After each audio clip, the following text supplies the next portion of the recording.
you discovered in the first episode of this show, I am the expert to come to you about kids, the summer, and how to keep them safe and sane. So, for your convenience, I've laid it all out. Summer Plan 2020. Step 1, quarantine the little rascals for 14 days. Step 2, dress them in hazmat suits. If you can't get a hazmat suit online that's the right size, I recommend a lawn and leaf bag, plus a face shield and a face mask. Step 3, buckle them into the car. You do want them to be safe, right? Step 4, drive to Camp Nana and Pop-Pop and come to a rolling stop. Then you tell them to exit the vehicle, and you throw their clothes out the window. As you, step 5, go, go, go. This is why you only came to a rolling stop in the first place. Now, in case you're wondering whether I'm willing to put my money where my mouth is, I'm not suggesting you do anything to your kids that I'm not willing to do to myself. Now, here's my plastic bag. My lawn and leaf bag. I put armholes and a hole for my head in it. Now, the face shield only just came, and I'm kind of letting that package season, so I decided to make myself a face shield with my daughter's headband. Oh, before that, I thought for good measure, I'd also put on goggles on top of my glasses.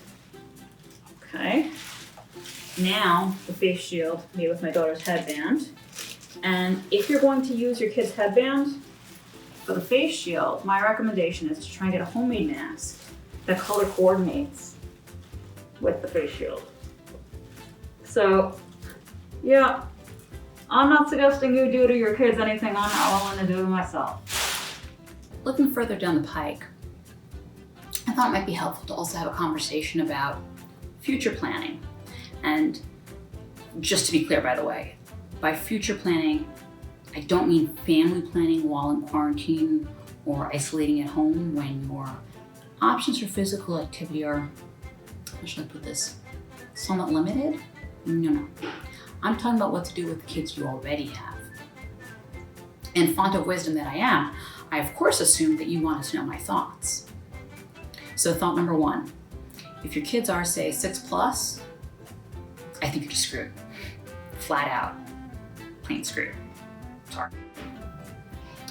But if your kids are, say, 2 tiny ones like mine, and the bigger one was just about to go off to school for the first time, you may be in luck.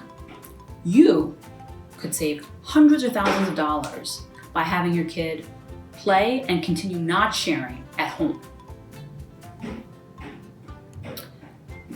Perhaps an even bigger point, though, is that you have already honed your lesson plan for the little one in year 1 of lockdown with the big one.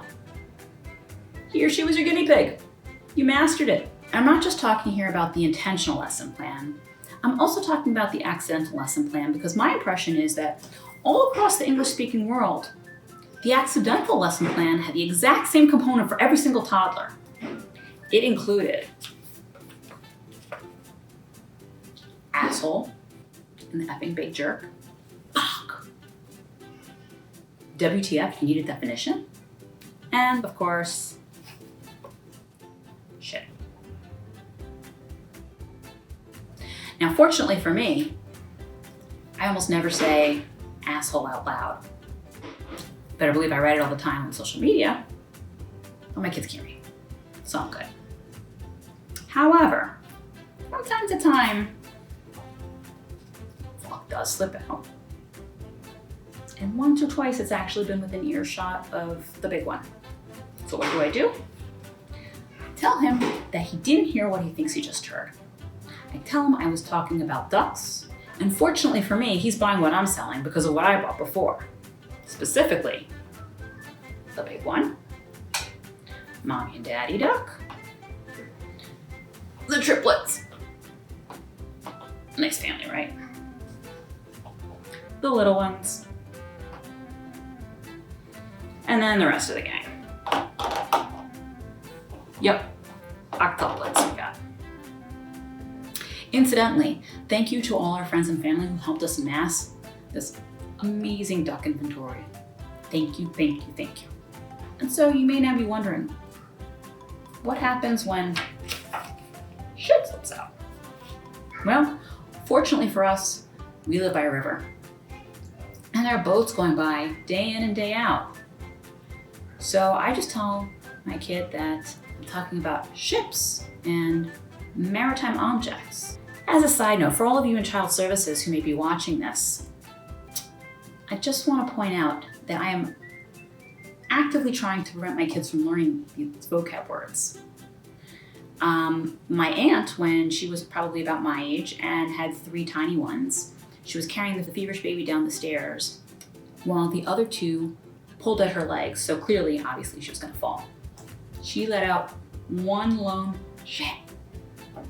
Well, the next time she went grocery shopping with the big one in the cart, on the checkout line, the big one suddenly exclaims, "Shit, mommy, shit!"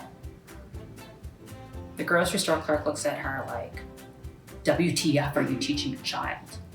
And obviously my aunt was mortified. I just want to point out that though we're probably never leaving the house again, I still am trying to prevent my kids from learning this stuff, even though nobody would ever know except for the fact that I'm recording this for the whole world to see. Anyway, returning to our discussion of ships, I'm reminded of the poop situation in our apartment. No, it hasn't gotten much better since last time. Thank you for asking though. When I had dogs, I was terrible at housebreaking. What I've since discovered is hashtag potty training is housebreaking for humans, and I suck at it. Which brings me to the fact that I'm really missing my husband right now. Not so much the date nights and or anything like that, the romance, no. He used to take out the trash, which included the diaper genie. I miss him taking out the diaper genie. Hashtag long live romance and date nights. P.S. Just remember, our anniversary's coming up in 2 weeks. So welcome, Jackie, to Doomsday Happy Hour. As you know, this is all about helping people reset, take their careers to the next level, help them reset themselves so they can take their careers to the next level, possibly change the focus of their work, possibly start their own companies, whatever they need to do to get to where they need to be, and particularly in this challenging environment. And I thought hearing from you would be particularly powerful. I know that you have 20 plus years of experience in communications and PR. You've worked in the entertainment industry, the education industry, and you've helped so many people across continents. So I just thought that you could add so much to the conversation and help people really think about some of the things that should be at the forefront of their minds when if they're thinking about a pivot, what they should be thinking about. And I thought it might be helpful to start with, an example or two of how you've helped somebody reset in the past. Well, thank you, first of all, for inviting me. I think it's very important for us to have these conversations, particularly during times of economic downturn. And I have worked with quite a wide range of people, ranging from high schoolers through to the C-suite. And one of the key things that helps people to be successful is having the flexibility and adaptability to be able to change regardless of what their circumstances are. So I had one client, for instance, who I was working with, and she got let go while I was coaching her. And she was a senior level manager in the company, and she was absolutely devastated, did not know what to do. And what we worked on was really reframing the circumstances for her. So having her think about not just the downside of what was happening to her, but what are some of the opportunities that are available now that she's free of whatever the stresses were from her workplace. I said to her initially during the first couple of weeks of coaching her, I really think you should be an entrepreneur. Have you ever thought about that? And she said no because she had a lot of fears around it. So now that she was let go, she was in a space where she could actually explore it for the first time. And she pursued it after a lot of confidence coaching and talking about the logistics of what she could do and what it might look like for her. She actually started to pursue it. And I would say within 6 months of her being let go, she had her own consulting business. She is traveling around the country. She's still working right now, very successful. In fact, she's making more money now than she was when she was in a full-time job and working less. Who wouldn't want that? To me, it's about the reframing. You know, it's funny. I heard somebody say it was somebody in HR who was talking about a former employee who they'd let go. And I said, what normally happens when you run into somebody who you fired? And I was shocked. Her answer was, this was over 15 years ago. She said, they normally run up to me and hug me because it wasn't the right role for them. And after they were let go, they found what was right for them. And it's to your point that everything can be an opportunity. I think of Charles Dickens. It was the best of times, it was the worst of times, right? And that's been the line that has been reverberating with me throughout this entire couple of months since it started. And we have that choice of whether we're going to dwell on what is the worst of times, or are we going to look for what's the best that can come out of this? Right. COVID has been terrible, but guess what? There have been some amazing opportunities that have come out of this for people to reset and renew their careers, their lives, their relationships. You've dealt with people who had, as mentioned, the example that you mentioned was a woman who was let go, obviously well before COVID. You know, after 6 months, you know, her business was up and running and doing well, and she continues to do well now. Yes. But do you have any suggestions that are specific to this period of time when everybody's having to reset and everybody's trying to find their own, if they are resetting, if they are taking this broad view of this can be an opportunity, I want to seize it, but a lot of people are trying to do that. So a lot of people may crowd into a space at once. So what can people do to really set themselves apart? Well, there are 5 actions that people can take right now during this period of time. And, you know, this is going to end soon. And when it ends, it's going to be too late. And either you're going to use this time to prepare yourself for the post-COVID world, which is going to be very different from what we had before, or you stay right where you are and you come out of this tunnel unprepared and behind the 8 ball with everyone else. Right. So the first thing that I would say to you is skill up. So the very first thing is skill up. So a lot of us have not paid much attention to skill sets that we have, our skill portfolio, as I like to call it. We pay attention to our money portfolio, don't we? Right. And our investment portfolio, but we don't even think about our skills as an investment in ourselves and our lives and our careers. Right. So we want to think about taking, you know, an audit of your skill sets. So what are That's a great way to put it. Yeah. So what are the skills that are evergreen? You know, the skills that are still relevant to the world the way that it is now. And what are the skills that are no longer useful to you in the world right now? So this could be, there are a number of industries that are transitioning, right? So there's automation, there's AI, etc. So there's a number of careers that are going to disappear within the next 5 to 10 years. So what are you doing to stay current and relevant and to understand what the marketplace is demanding right now? Right. So what kind of technical skills do you have? Are you fluent in social media, for instance? You know, do you know your way around? Right. So do you know your way around different social media sites? Do you know how to use it, how to leverage it? And the social media tools that we have can be a really great way of skilling up.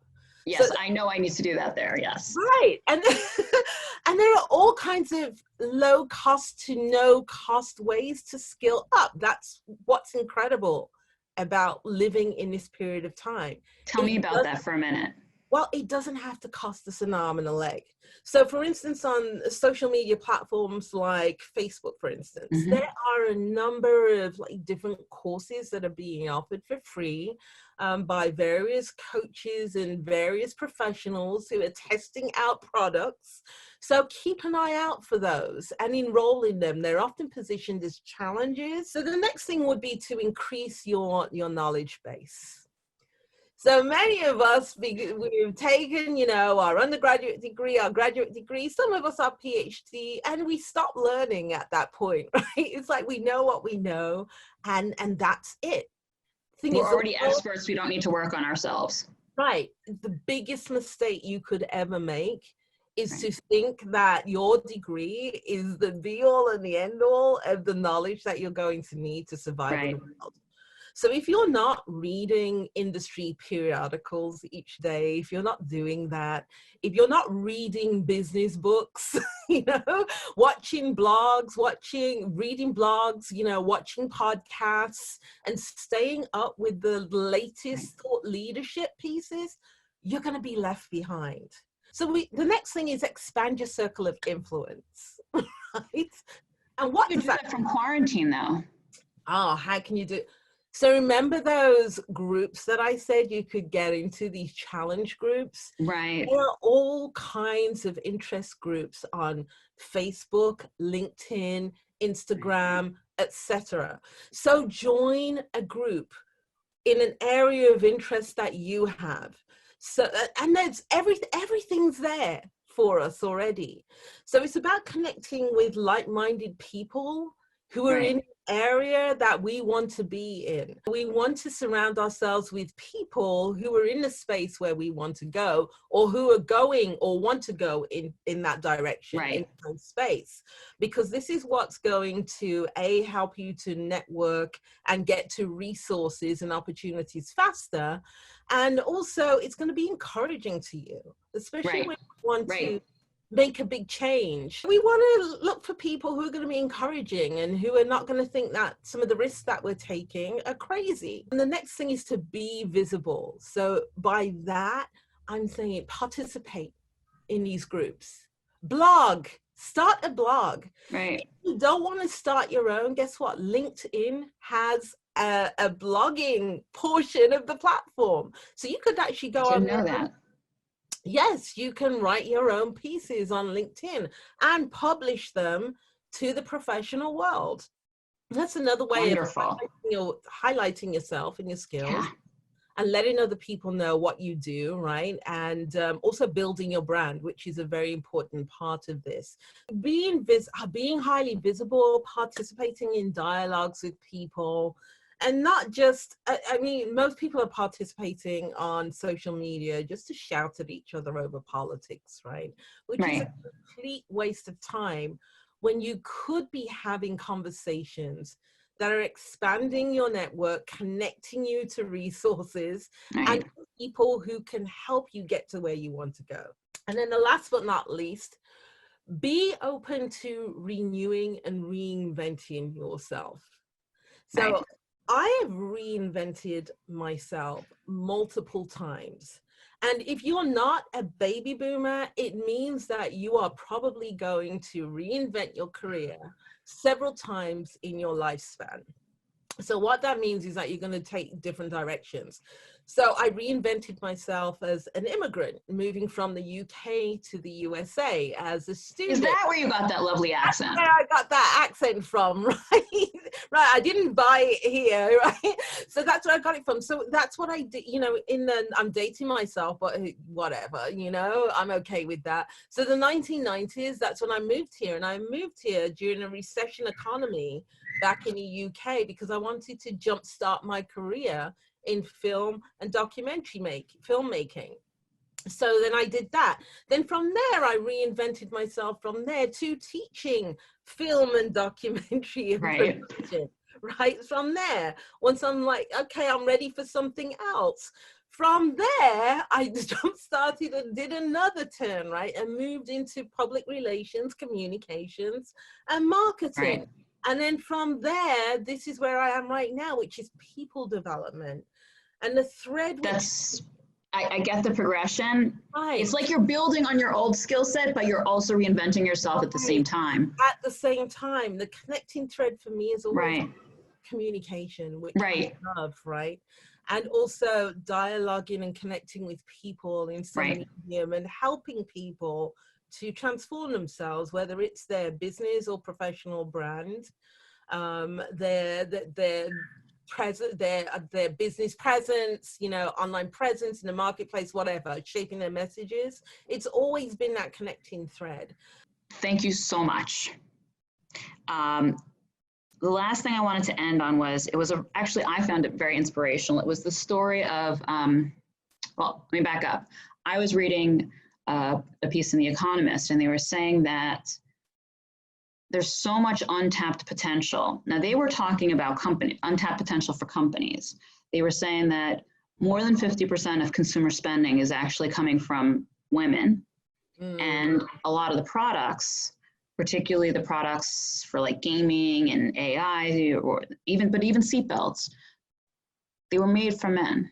And that there was so much untapped potential if they made parallel products for women. Right. And then you told me this story that's so inspirational and just shows how you can carve out a new space.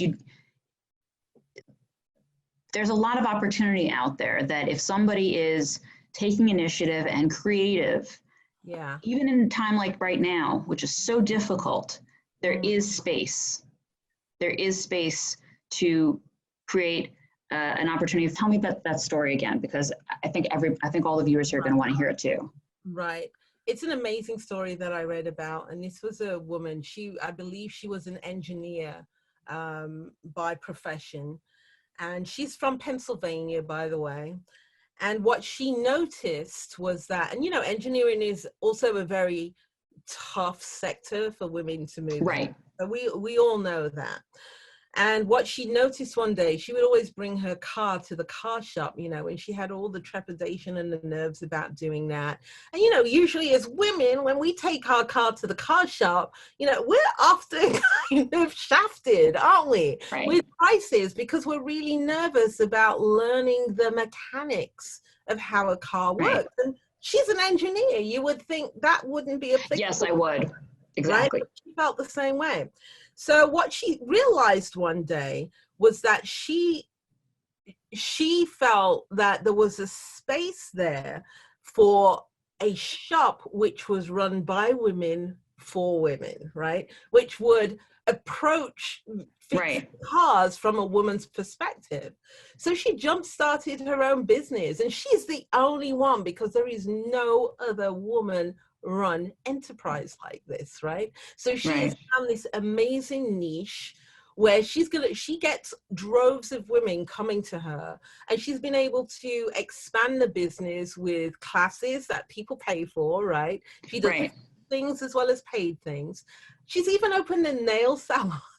I did not know that, but I thought you have to wait for your car. You have to wait for your car, right? Oh, while it's happening. That's so brilliant. Isn't that brilliant?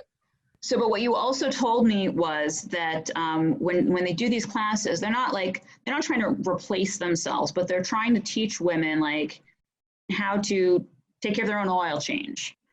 So that when they go, if they're not coming to this, you know, women-run shop where they can trust everybody, it's not some guy who sees woman, which is just like, I know nothing about cars, stamped on their forehead, and they're going to say, oh, well, I checked your oil, but 5 other things also need repair. So they can do it themselves, so they're not going to get ripped off. Right. And the trust that builds also. It's the trust and the credibility. And smart. It would make me want to come back to them if I had a license and drove, which would also mean a car. Right. Smart businesses today are not just about chasing the buck by delivering the service that you're paying for. It's about creating value. and building a community. Right. So she's very smart about that. She realizes that she's going to get more business by creating value for those women, and which would include giving some free advice and helping them to better maintain their cars. So that and helping them do something secondarily and getting something else done, their nails at the same time, so they have time to kill, and they're hitting two birds with one stone. It's so so smart. All they need is a hair salon in there, right? Or a spa, and you would never leave the car shops. So it's smart to look at those other areas, because for us in particular, especially if you market towards women and you are a woman, there's nobody else in that space. Right. So how amazing is that? Right. Jacqueline, thank you so much. This has been so insightful.